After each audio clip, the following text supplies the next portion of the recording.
So I seen this video of this couple going live, and then the news that that the guy unalived her and then unalived himself after being caught up to by the police.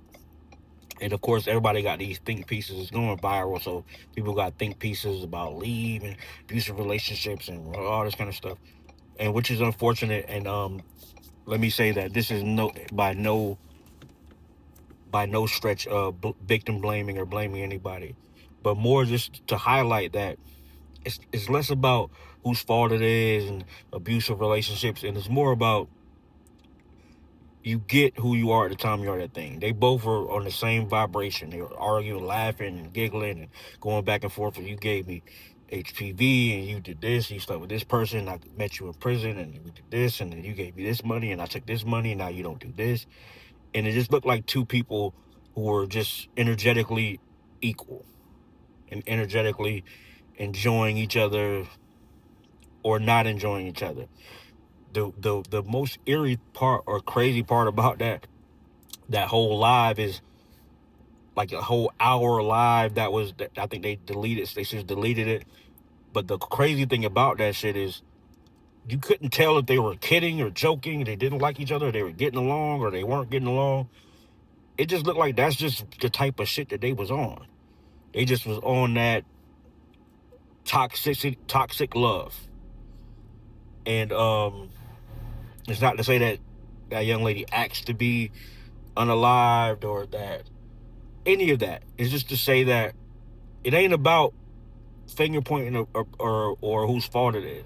It just looked like they was just on the same shit. They was on the same type of time and passing around herpes or whatever they had going on.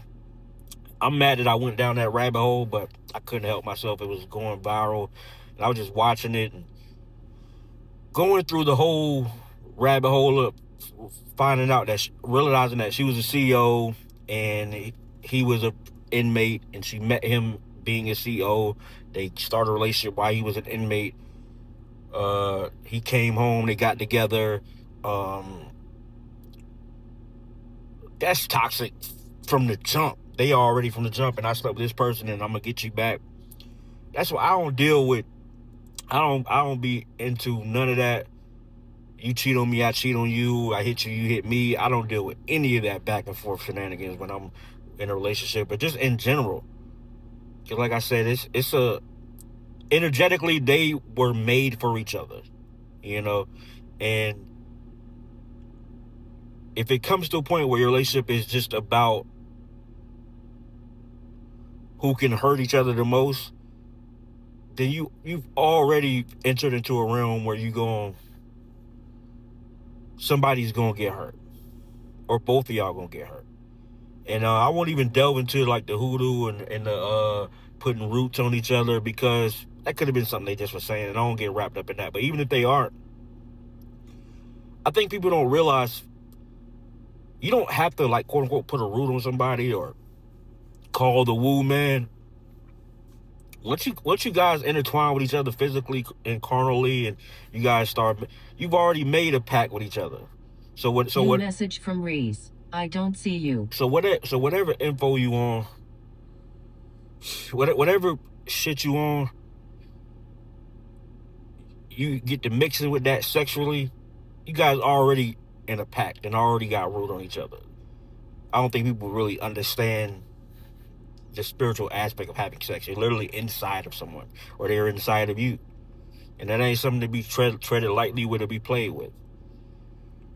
So, in closing, you are who you are when you are that thing. You get who you are. You attract what you attract. You don't attract opposite. You don't attract takers because you're a giver. No, you attract what you are at the time you are that thing. If you deal with somebody who don't appreciate you, it's probably because you don't appreciate you. The mirror is the mirror. If you deal with somebody who doesn't value you probably don't value you. And in turn, you probably don't value them. You just New message from Reese.